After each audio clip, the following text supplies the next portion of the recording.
Welcome to Sports Geek, the podcast built for sports digital and sports business professionals.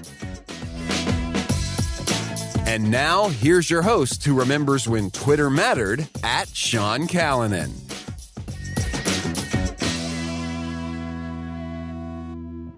Thanks, DJ Joel. My name is Sean Callanan, and welcome to episode 351 of Sports Geek. In this CEO series episode, I chat with Stu Taggart, CEO of the Illawarra Hawks here in the NBL, the National Basketball League. Thank you very much for listening. Whether you started listening this week or maybe last week for our milestone episode 350, I do remember when Twitter mattered. Now it's X. I'm a little bit unsure where we're going to be using the product, but you can still find me there at Sean Callanan, at Sports Geek, on X, also on Instagram, also on LinkedIn. You can find me on most social media platforms. If I'm not there, I don't think it's worth doing it, but I am on most platforms. But you could be listening to this podcast on our website, sportsgeekhq.com. You can find all the different details of all the different podcasts, including this one with Stu, as well as some of the things that we do with our clients, such as our digital to dollars process, helping people understand their digital audiences, helping them with their digital audit. If you want to review an audit, as I said in a few episodes ago, now is the best time to do one, because you can always improve. Even some of those small improvements can help even in season.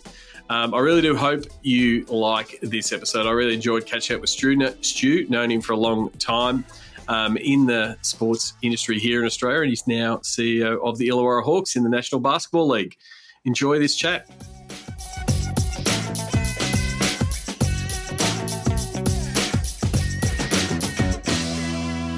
Very happy to welcome a good mate of mine, Stu Taggart. I've known for him a long time. He's now the CEO of Illawarra Basketball, Illawarra Hawks. Stu, welcome to the podcast. Thanks for having me, Sean. Looking forward to it. No problems. As I normally do, I always ask people how they got their start in sports. What about yourself? How did you get your start in the world of sports?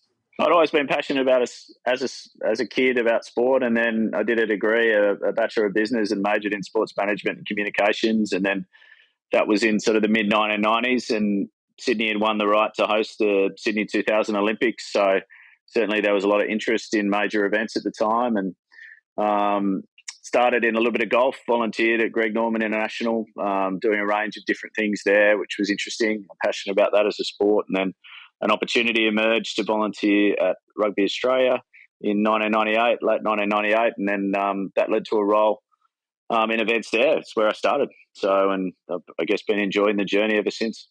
I mean, it's terrific advice. I mean, a lot of guests will say, start volunteering. You never know how it will end.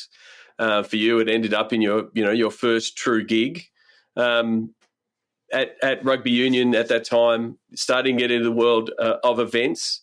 2003 Rugby World Cup, it was a really exciting time for events, especially, like coming off the Olympics. Did you start to get a taste for, how those events were run and some of the operations and some of the places where you could apply some of the skills that you'd have and were developing? Yeah, I think when you start out in events, and many of us have been through this journey, you learn a lot, right? You learn more through your mistakes and doing a lot of different things across Australia at the time. National championships, men and women's, boys and girls, like underage, schoolboys, those types of things. And then leading into internationals, the Wallabies, the Wallaroos, Lions tours. At that time, Rugby World Cup was coming and heavily involved in the delivery of that with a great team of people. So, yeah, it was a really great place to start a career at. There was a pretty young, dynamic team, not a huge team. And, there's a lot of success on the field, which fueled the sport at the time and enabled the sport to, be growing rapidly. And then that led to some other opportunities when I finished my time at rugby and football. I mean, that's one of the things you see. A lot of people in sport will stay in the same sport and really, develop deep knowledge around the sport, but you took that knowledge from rugby and went to Football Federation Australia, soccer and football, people might know it as. Was a lot of that knowledge transferable, even though it was a completely different game with different structures and in a different position at that time? Yeah, some was. I think it was. Yeah, I think I was passionate. I've always been passionate around all sports, so I knew a fair bit around football, so it wasn't completely foreign to me as a sport.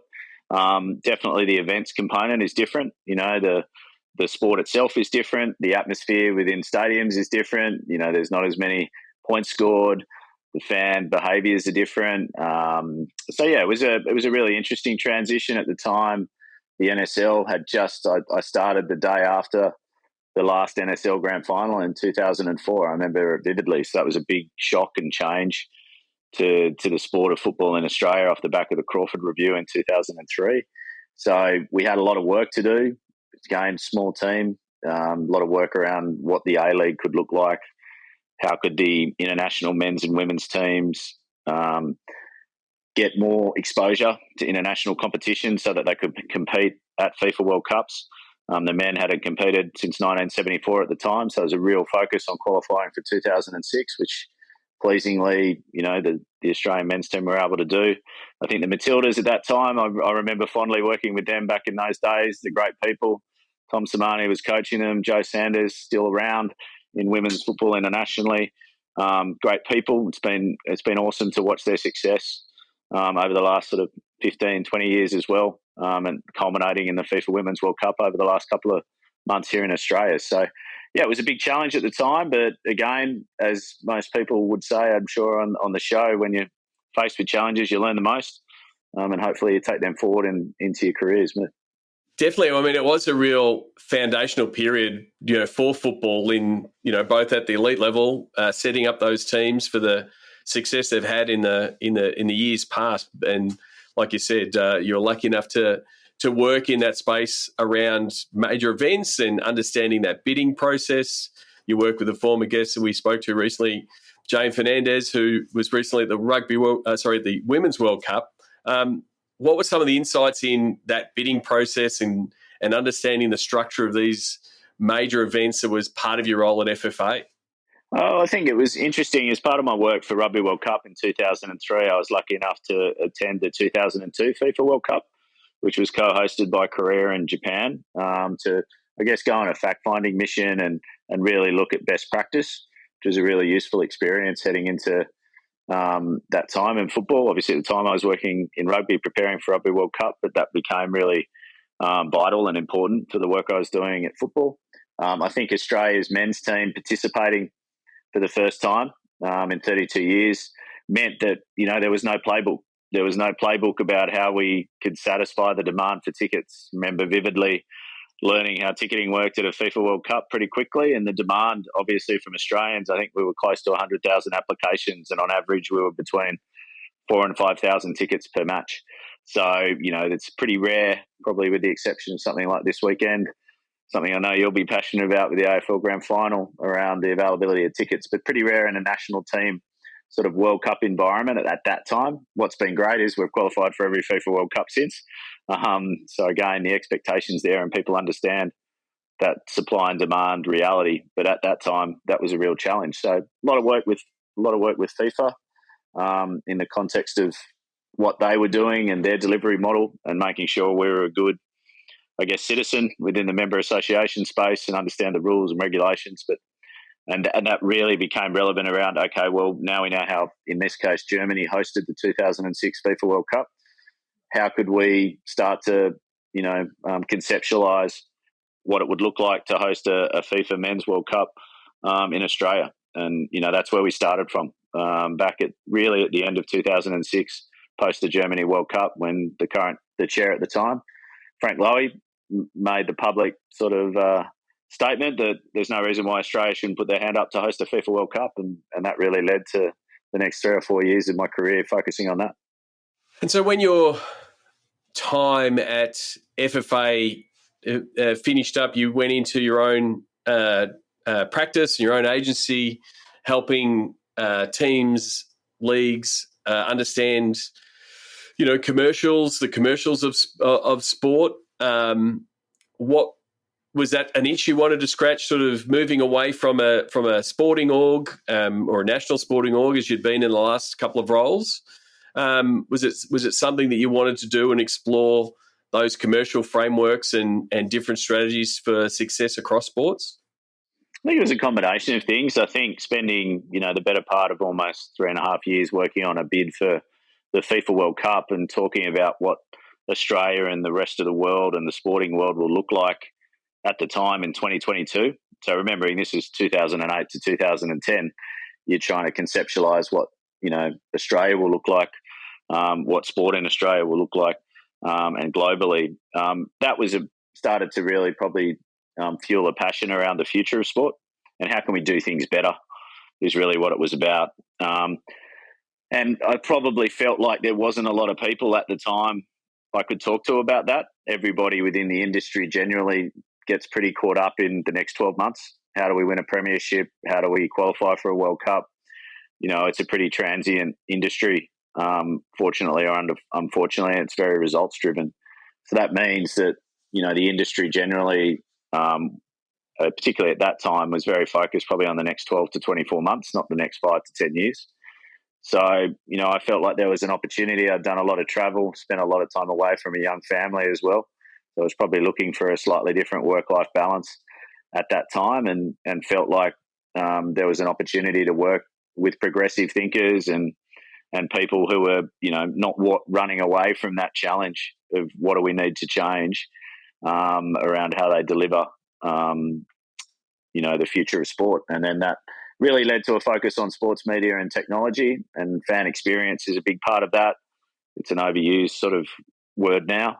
But, again, things like sustainability within the sporting environment back in those days, not really contemplated, conceptualized. So spending time around that and, just working with progressive people, I really enjoyed that time. It was 8 or 9 years of, some dealing with some big challenges and delivering some big projects. Dealing with, like, a lot of people don't like dealing with change. You talked about, dealing with progressive leaders. Was a lot of your work working with those people who wanted that change or wanted to be that change, who were progressive, or were there some that you had to, pull along the journey and sort of show them the path a little bit? Or was it pretty much, I'll work with the people who want to change and want to progress, and if they want to stay where they stay, I'll leave them be?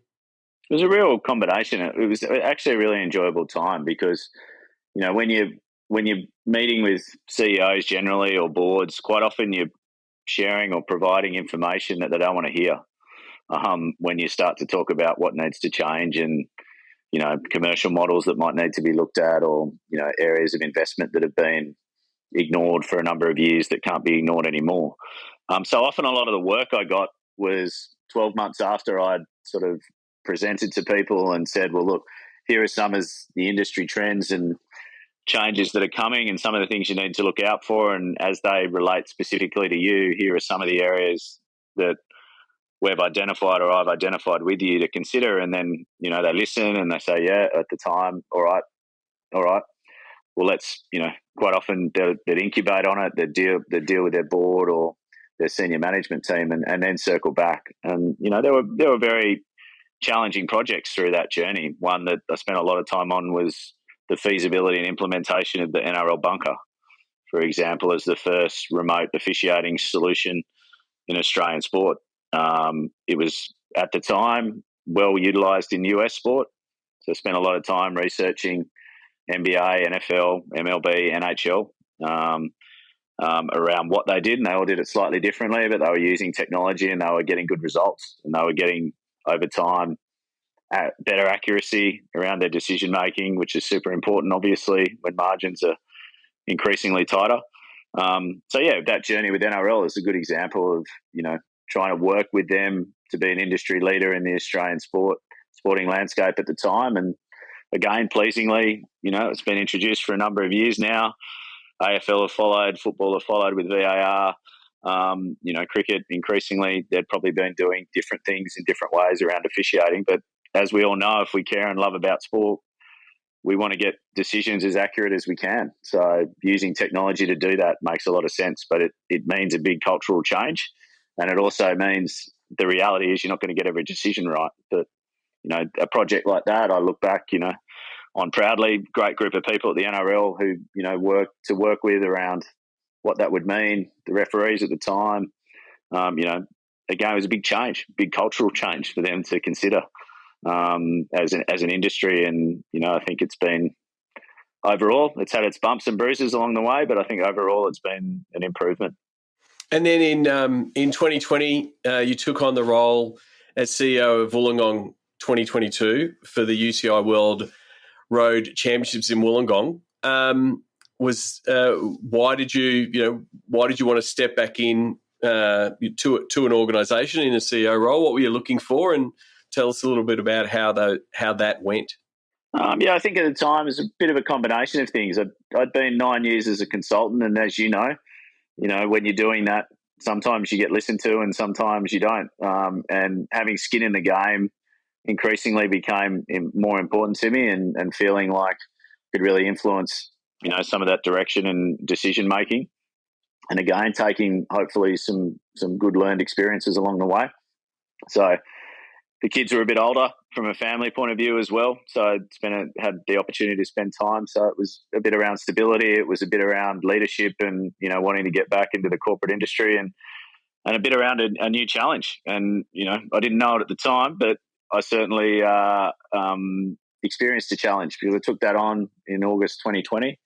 We were all living through COVID at that time.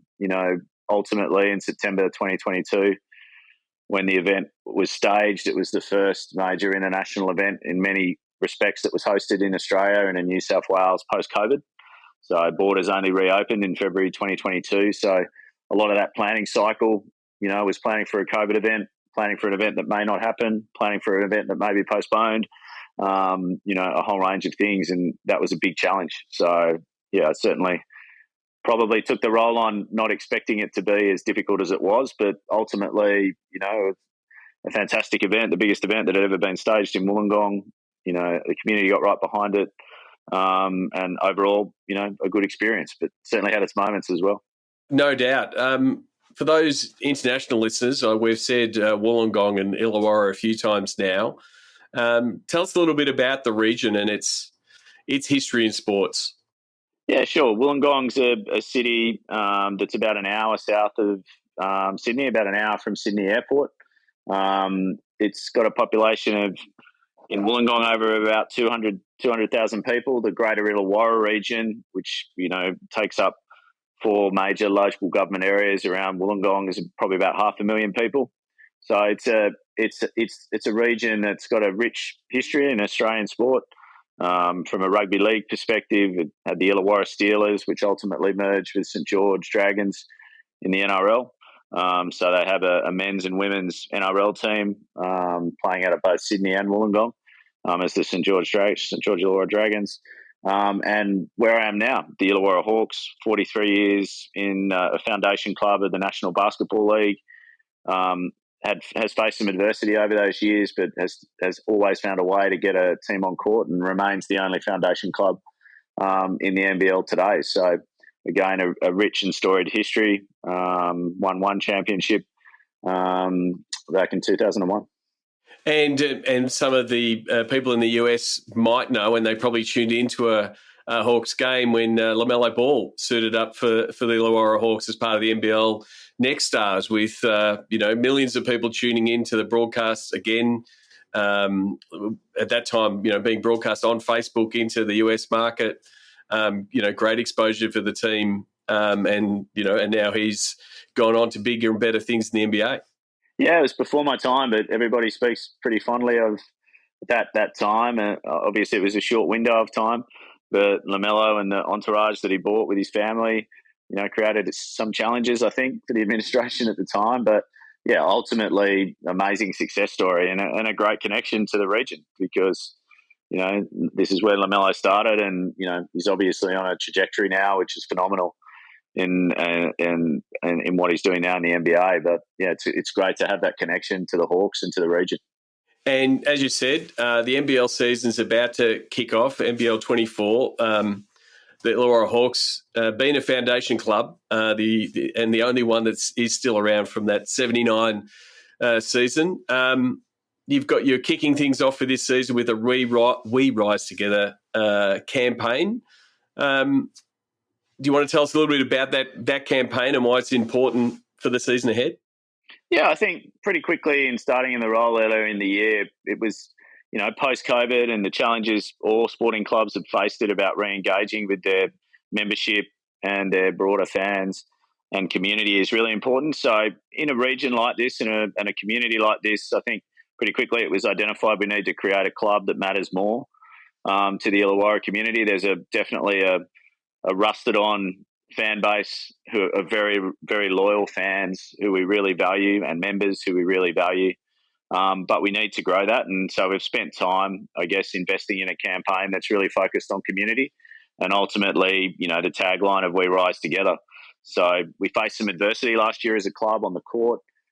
We've worked really hard since February when we walked off the court on the 4th of February to rebuild our roster, look at our coaching structures, support Jacob and the coaching staff here. And we're super excited heading into 30 September against the Kings down here in Wollongong. We're not going to get a better test taking on the defending champions here in Wynn Entertainment Centre. So that creative campaign was really about that. We want the community to get behind it. We want them to support the team. And part of what we then need to do is actions speak louder than words. So we need to be out in the community more, not just on match days. And a lot of the work we're doing at the moment now is looking at developing a better community program in what we're doing across the calendar year. So making sure our players are visible in the community, in schools, with various activations in a couple of key areas. But yeah, so we've received great feedback from the campaign, and we're super excited about what NBL 24 holds.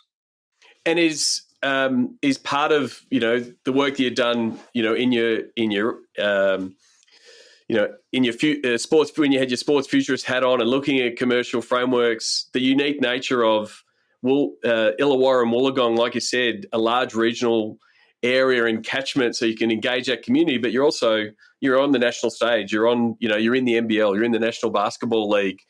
Are you trying to get that balance of diving into the community, but then looking at those commercial partnerships that work both in the community, but then also nationally?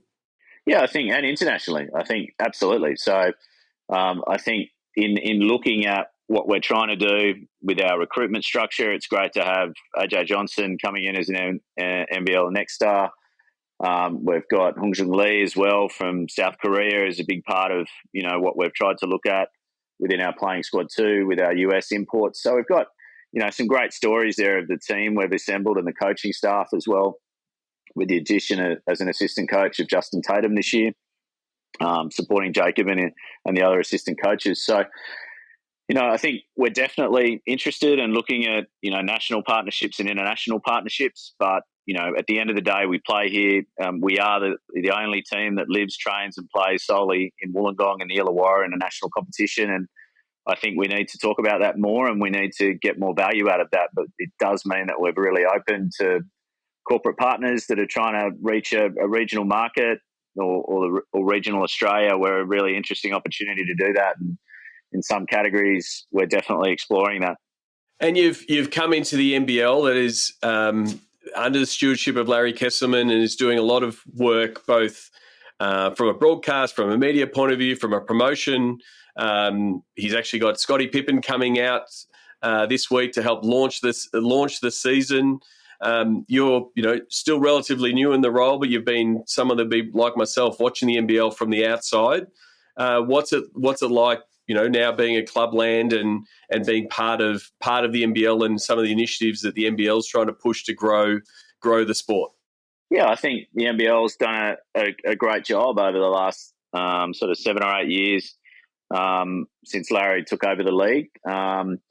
Certainly, one of the attractions to this role is the global cultural relevance of basketball. I think to both boys and girls, men and women. So I think whilst the NBL has move forward in a range of areas, there's still challenges the league faces, and there's still challenges, as you'd expect, as there are in every league in Australia and pretty much every league around the world. But yeah, I think some exciting innovations are coming. I think Dave Stevenson and his appointment as CEO of the league, brings another dimension from his experiences at both Nike and AFL, at the Bulldogs and centrally at the AFL. So he's bringing some really interesting thought leadership and leadership, and I'm enjoying working with him. But yeah, there's plenty more to do. I don't think anyone within the NBL administration or any of the the 10 NBL clubs would say that, we're where we want to be right now. And that certainly is where we feel at the Hawks. We've spent a lot of time on strategic planning and building out a 5-year strategic plan for the organisation, focusing on what's going to be really important.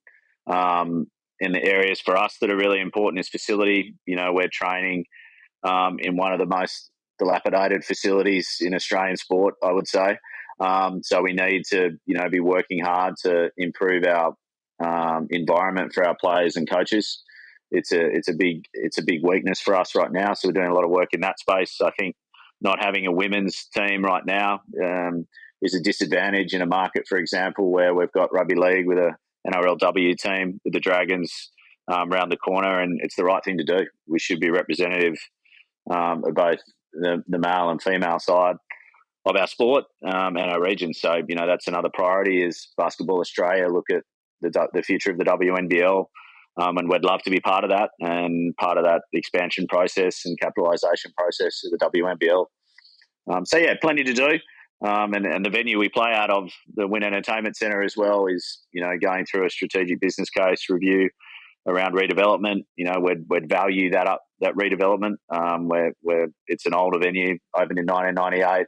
It's at the end of its sort of life. But so a lot of those things are big strategic things that we need to work on. But coming back to what's important, we want to make the Illawarra a better place through basketball, and we want to create a club that truly matters to the people of Illawarra. And if we can get some of those other things, working with government, working with corporate partners, working with our members and fans, I think the future of the club looks really bright.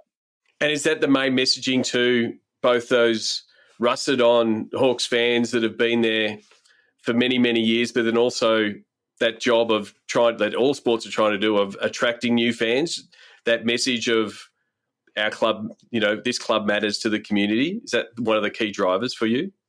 Yeah, I think we just want to be a club that welcomes people at the end of the day. I mean, as a place, the Illawarra is a really interesting contrast. And, you've got, a lot of immigrants who came here to the steelworks and an industrial past. As that industry transformation has happened around how steel is made and, I guess, the future of energy and investment that's coming into the region, we've got a great university here. You've got a lot of people who moved out of the city in Sydney or even other markets across Australia to come to the Illawarra during COVID.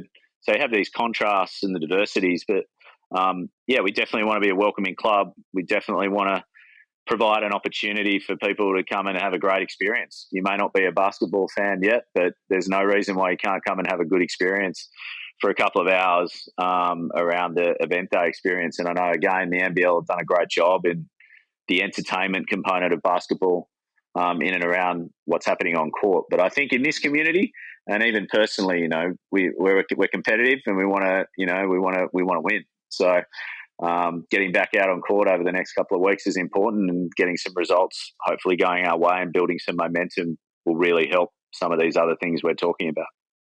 You talked about looking at other leagues and other teams for best practice in figuring out where trends are going and where places are going. Are there other teams or pieces that you're looking at from different parts of the world? You say, yeah, we can do a Hawks version of that. Are there some that are giving you that inspiration to say, yeah, we want to follow some of the modelling that they're doing or some of the activity they're doing? Yeah, and I think we can also look close to home. I think some of the things I've talked about, facility, I think I've spent a lot of time looking at infrastructure around the world, particularly when I was working as a futurist in the industry, and, seeing what's important to people and making their experiences frictionless when they come out. There are so many things that people can choose to spend both their time and money on as individuals and as families and as partners. So, I think definitely the US is always a great market. And you and I have spent a bit of time over there, and that's where I think we first met in the context of different things. And there, it's always a place I look to. But increasingly around the world, there's other things that are happening across Europe. At the facility sense, that's a focus for us at the moment. So definitely looking at not just the match day experience around a facility, how can we integrate? We're really focused on integrating with the Illawarra Basketball Association at a local community level, an elite training facility because we see that as a real, logical thing to do and a great opportunity to give back to the community, make our playing and coaching staff visible and available to be part of that ecosystem as well. And if it's integrated in the same place and designed well, I think Victoria are doing a great job with the new Basketball Centre of Excellence that will open later this year. $150 million investment, to ultimately have 18 courts. It'll have, an NBL team, the Phoenix there, WNBL team, Knox Basketball, Basketball Australia, Basketball Victoria. It'll be a real basketball hub. So looking at things like that. And I think coming new to basketball, its biggest competitive advantage in many respects to me is it's indoor. It's same time, same place. You're not worried about the weather. I can hear rain on the roof as we're doing this interview. So, that ability of the sport and watching, facilities being able to be utilised from 8 a.m. to 10 p.m. basically every day is a really unique competitive advantage that basketball has. And, the best practice that you can think about differently around what that means as a elite sporting club and how you can connect with the local community is an exciting piece of the puzzle for us. I can definitely vouch for that as someone who grew up in regional Victoria, in Ballarat, refereed all day, played basketballs during the day, and then went and saw the Ballarat Miners and marvelled at Eric Cooks, who was a Miners legend and then became a Illawarra Hawks legend when he went and played in the NBL. Sure. It very much was the hub of that basketball community. And, having the same conversations with, Geelong Football Club and the redevelopment they're going through with their stadium and how they're making sure that stadium is going to be ready for the fans and, like you said, catered for the fans, because the stadiums of 20 years ago aren't the stadiums that fans want now. They want to go to an entertainment place, have some fun, and there's a game happening, by the side. So that's an exciting sort of phase to go into if you can, pull in all those stakeholders to get that up and running. Yeah, I think it's a challenge and opportunity for Australian sport. I mean, the halo of the FIFA Women's World Cup, the government investment into facilities that we're going to see, particularly towards rightly women's sport. And, we'd love to be part of that, for example, as the Hawks, as I said earlier, with having that ambition to ultimately have a women's team in the WNBL, it becomes part of that discussion. It's been said a lot in the lead up to and during and post the FIFA Women's World Cup around can't be what you can't see and proving out really spectacularly the reality of that situation there. And I think, there's more to come. There's plenty of other major events coming with this green and gold decade heading towards Brisbane 2032. Any of the Olympic sports like basketball should be and must continue to try and capitalise on this runway because it's really special. And going back to the start of this interview, having experienced an Olympics in my hometown in 2000, it's spectacular and it's an unforgettable opportunity, and for not only the city that hosts it, but for the country that hosts it. So we all should be working together to make sure we deliver what only Australia in many respects can. Well, you've just answered my final question, which is what excites you about across the world of sports, which is the runway that's in front of you with the Olympics. Is there something that gives you real excitement for the Illawarra Hawks going forward? Oh, look, I think for the Hawks going forward, there's we've got a great opportunity over the next 12 months, but really it's over the next 5 years. And it's about setting up systems and structures and processes so that it's not about the people who are sitting in the chairs they're in today. There will be somebody who'll take over from me, as there is for any CEO of any sporting club in Australia. So we all ultimately want to leave the places that we're working in a better place. That's exciting for me to take on this challenge here. And I think for the Hawks, there's a lot to look forward to. It's a growing region. I think there's some work in motion around facility that could be quite transformational over the next 5 to 10 years. But what excites me most about sport is ultimately people playing sport. So all of us in the industry just want people to be healthier, want people, participating in sport, and there's room for every sport, and the more that our kids are playing sport, the more that our kids want to play sport, engage in sport. and the opportunities we provide for that, the better society we're going to live in. So, and more importantly, the healthier society we're going to live in. So, that excites me. And I think only an Olympics in many respects, being multidisciplinary, men and women. We've got the Paralympics that follow, coming into basketball. The wheelchair basketball community even here is fantastic with the Roller Hawks, and seeing what they're doing.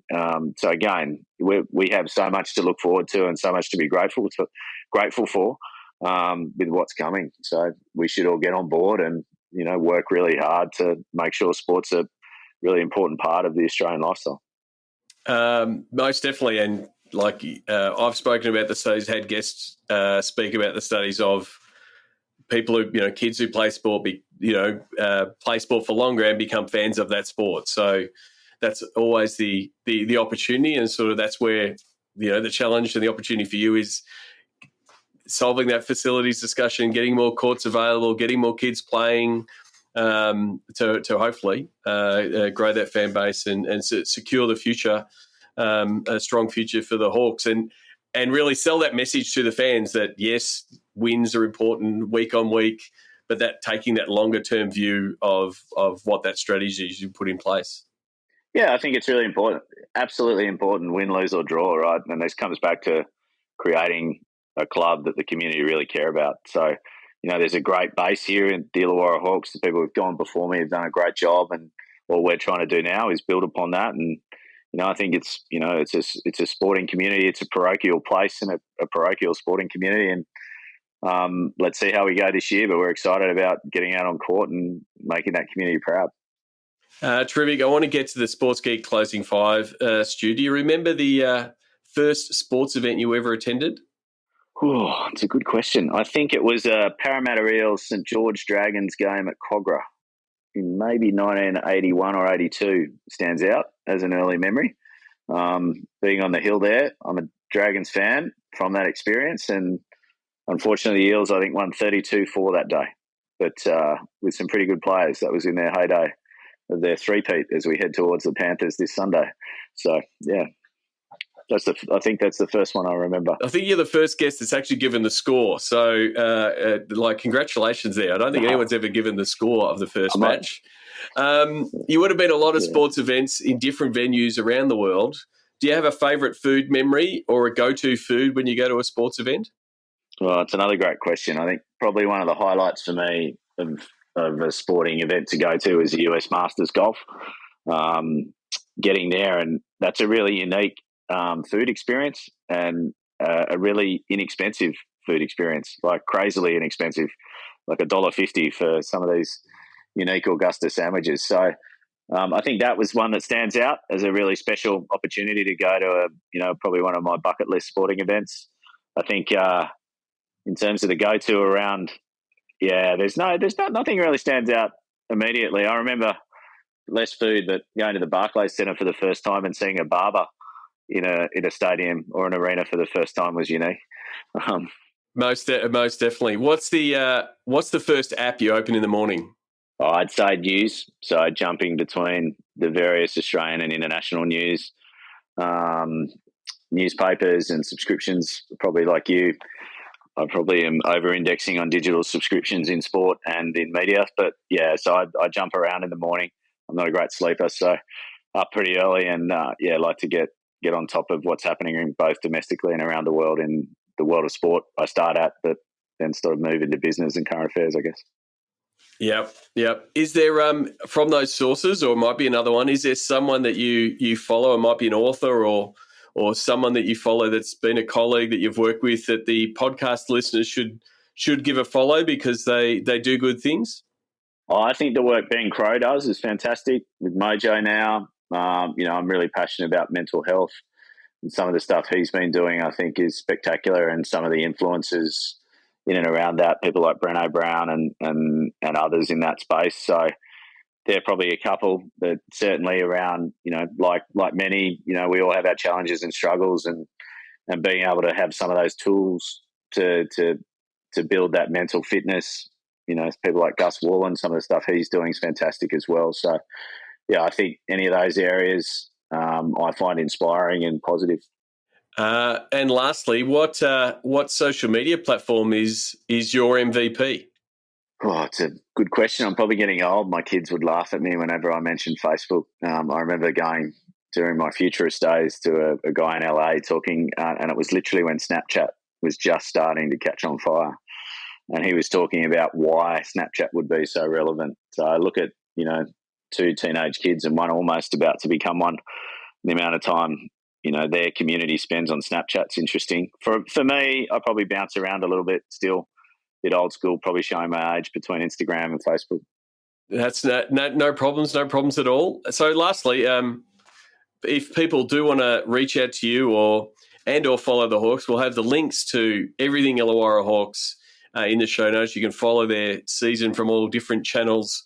What's the best platform for people to reach out and say, hey, listen to the podcast, enjoyed it, like to know more, or follow the Hawks? Oh, I think at a personal level, LinkedIn, happy to take any, approaches that way. I think from the Hawks perspective, again, for our website, our social channels, everything you'd expect, doing more in TikTok, trying to do different things in that space.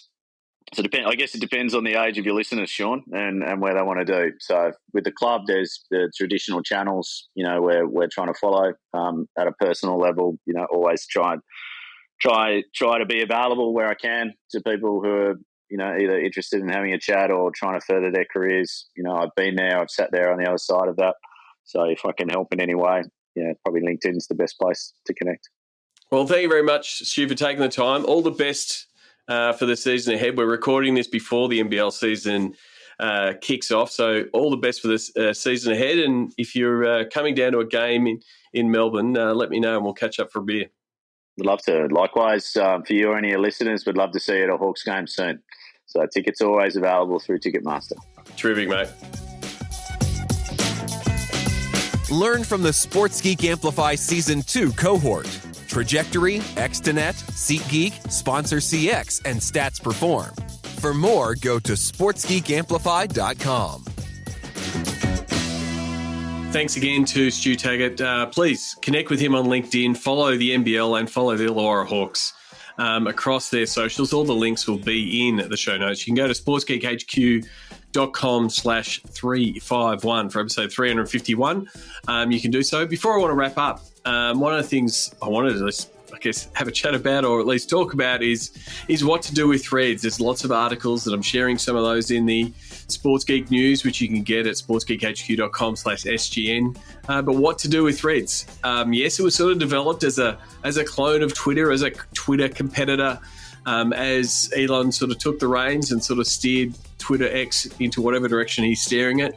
But it's a very different platform. Firstly, there are still people using it. There are people that is starting to, after its initial flurry of people grabbing their accounts, there are some people using it as a Twitter alternative. But the thing is, it's a very different user base. And one of the things when I always do a keynote, sort of looking at the different platforms, it comes down to how you curate your followers and what you're looking for on the different platforms. So Facebook was always your family and friends and the people you went to high school with, you want to keep an eye on. Instagram was always all of your interests. So that might be cooking or travel or fitness or sport. And Twitter and X was always news and current affairs and athletes and celebrities. And so it really lent into that news space, and to a point where it's got a bit too far. So firstly, people who are coming onto threads, it's their Instagram following to begin with. So they're probably not following the same people, the same newsbreakers, the same accounts that they were on Twitter. So it's a different experience straight away. So it automatically feels a little bit more positive, a little bit different, but that's because of the accounts you're following.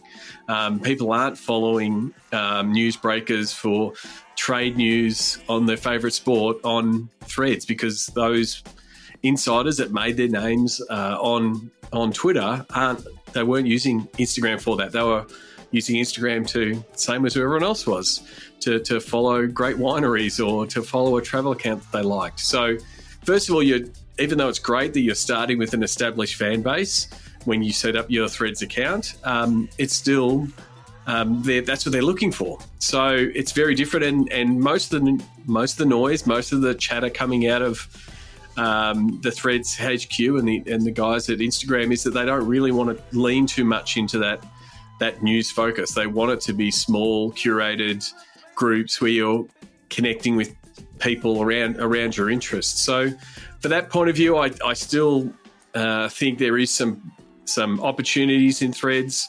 I don't think it's a push all in, grow your audience because it's a new audience, a new platform kind of strategy that we've pretty much had, when new platforms have come along, like Snapchat and TikTok, where it was about, let's capture this new audience. It's relatively the same audience as Instagram, but there seems to be a bit more effort behind it from Meta's team to build it as a product.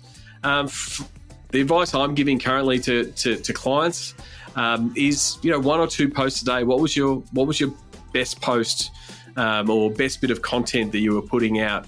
Put that on Threads. Ask for a like. See what type of engagement you're getting.